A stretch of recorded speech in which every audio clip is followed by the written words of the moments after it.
Bonjour et bienvenue dans ce quatrième tutoriel de la formation Vue.js 2 et qui abordera les événements. Restez branchés.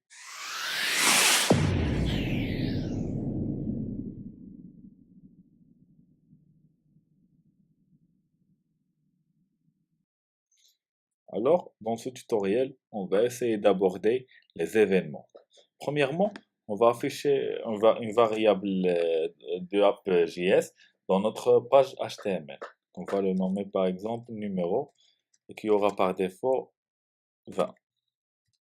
On retourne, on sauvegarde, on retourne à notre page HTML, balise paragraphe. Ici, on écrit mon numéro et entre double collade, on va écrire le nom de variable qui est numéro. On exécute. Et comme vous voyez ici, il y a mon numéro est 20. Maintenant, on va essayer d'appliquer des événements sur ce variable. On va ajouter deux boutons.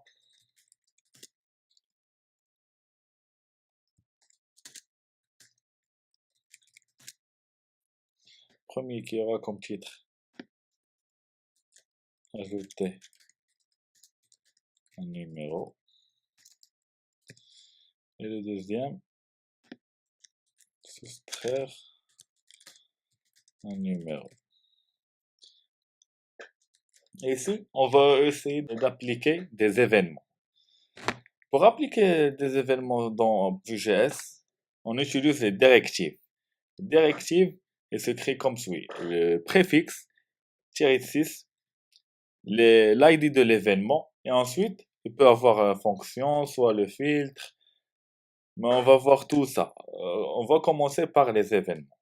Le préfixe c'est v-6, et ici on va appliquer un événement on. Ça peut être soit un clic, soit un double clic, mouse over. Ici on va utiliser clic. Ça veut dire quand je vais cliquer sur le bouton, il y a un événement qui va s'exécuter.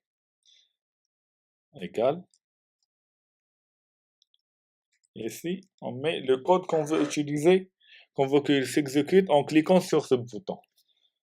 Par exemple, on va incrémenter ce numéro. On va écrire numéro plus. Et on va faire la même chose pour le deuxième bouton.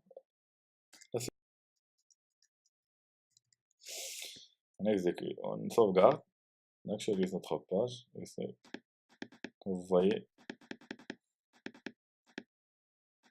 Maintenant, on peut utiliser ce code dans notre app.js. Ça veut dire on va créer des fonctions. Ici, on vient dans la méthode, on crée une fonction, par exemple, on va le nommer add function.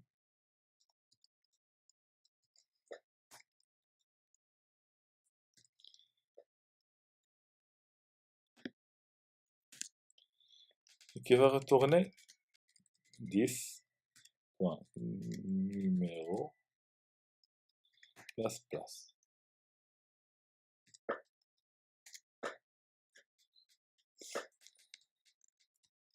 On retourne à notre page HTML. Au lieu de laisser le code ici, on va écrire le nom de la fonction. Ici, vu que la fonction n'utilise pas de paramètres, on peut faire les parenthèses comme on peut de ne pas les écrire. On actualise. Comme vous voyez, quand je clique sur ajouter un numéro, la fonction add s'exécute et nous retourne le numéro plus 1. 24, en cliquant, il va devenir 25. Et on va faire la même chose pour le deuxième bouton. La seule différence, ça va être une soustraction.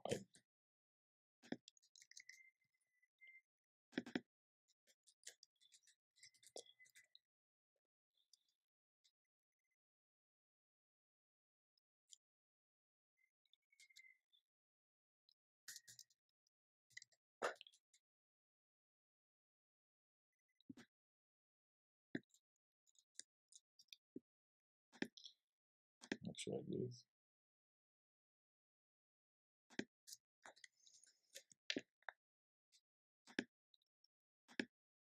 on incrémente, on décrémente, on incrémente, on décrémente. Maintenant, on va utiliser l'événement double-clic. Pour utiliser l'événement double-clic, il suffit de faire dbl, clic. Ça veut dire, si je clique une seule fois, ça ne va pas incrémenter le numéro. Mais si je clique deux fois, ça va incrémenter le numéro. Maintenant, si on veut utiliser mouse over, on écrit mouse move. Ça veut dire, en passant la souris sur le bouton, le numéro va s'incrémenter automatiquement.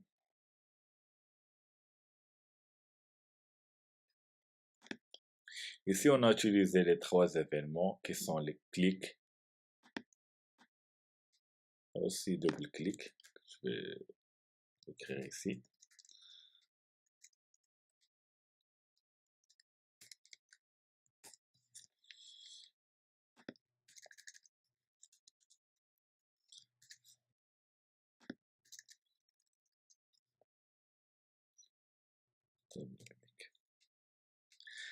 Maintenant, on va aborder les événements, les event modifiers.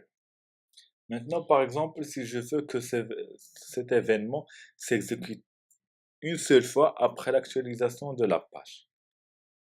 Il suffit de, par exemple, je veux que cette soustraction, après le clic du bouton, s'exécute seulement une seule fois. Après, même si je clique après une deuxième fois, ma fonction ne doit pas s'exécuter. Alors, il suffit seulement de, après le event click, écrire point ans. Ici, si on regarde dans notre page, on actualise. Ici, qu'on voit, il se décrémente, mais après, rien ne se passe. Vu que cette fonction va s'exécuter seulement une seule fois après l'actualisation de la page. Maintenant, on va créer un href, on va mettre un lien.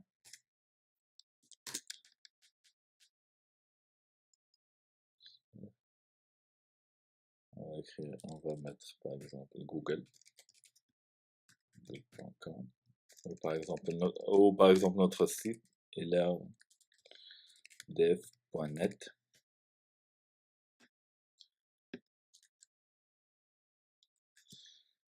On va mettre un événement un événement en clic on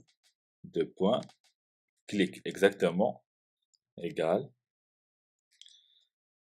double code le nom de la fonction show.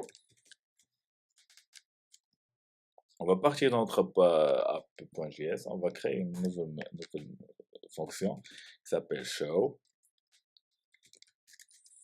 function.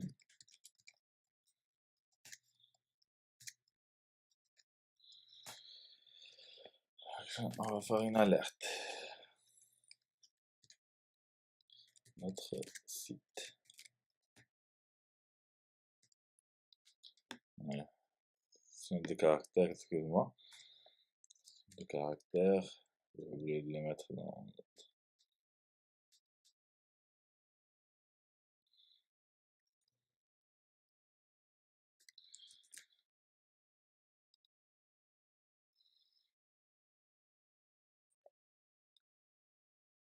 notre site. Ensuite, on sera redirigé vers notre site web.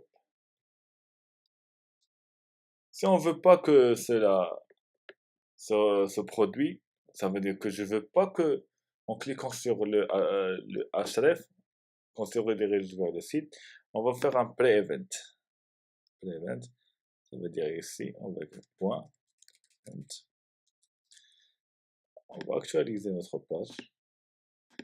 Et comme vous voyez, on ne se redirige pas sur notre site web. Ici, parce qu'on a fait un prevent qui bloque l'exécution de ce site web, de ce lien.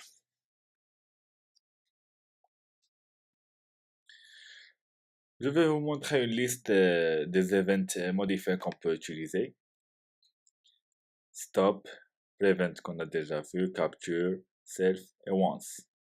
Ici, vous trouvez une bonne documentation de ces événements et aussi les événements qu'on a utilisés au premier, qui sont le clic, double clic, mouse move, notre tutoriel touche à sa fin.